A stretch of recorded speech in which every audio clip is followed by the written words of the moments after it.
Genesis chapter 3. Now the serpent was more subtle than any beast of the field which the Lord God had made. And he said unto the woman, Yea, hath God said, Ye shall not eat of every tree of the garden? And the woman said unto the serpent, We may eat of the fruit of the trees of the garden. But of the fruit of the tree which is in the midst of the garden, God hath said, Ye shall not eat of it, neither shall ye touch it, lest ye die. And the serpent said unto the woman, Ye shall not surely die. For God doth know that in the day ye eat thereof, then your eyes shall be opened, and ye shall be as gods, knowing good and evil.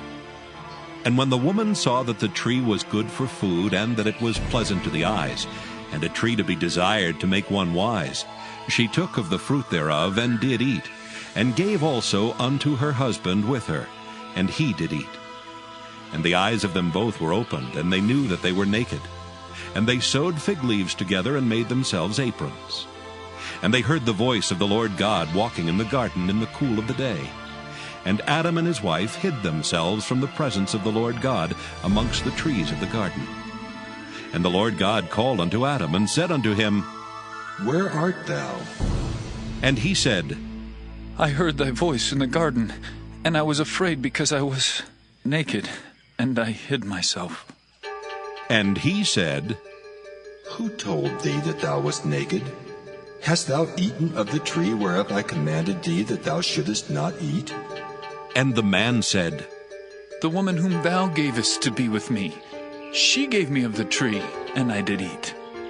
And the Lord God said unto the woman, What is this that thou hast done? And the woman said, The serpent beguiled me, and I did eat.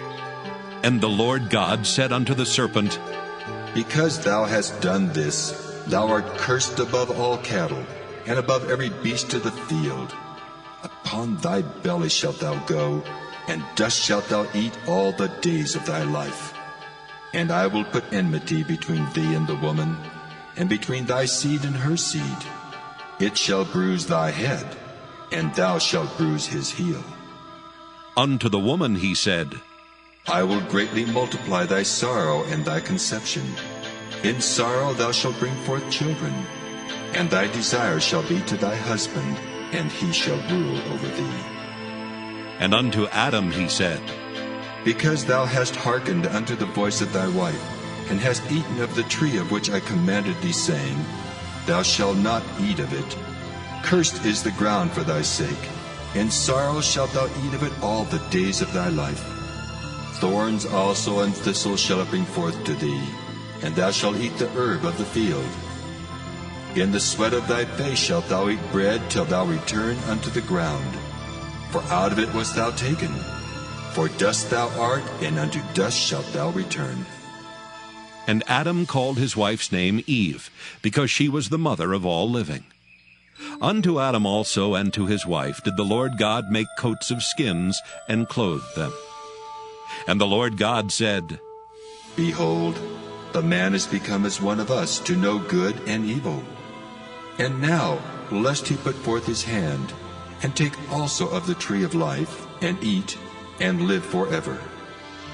Therefore the Lord God sent him forth from the garden of Eden to till the ground from whence he was taken. So he drove out the man, and he placed at the east of the garden of Eden cherubims, and a flaming sword which turned every way to keep the way of the tree of life.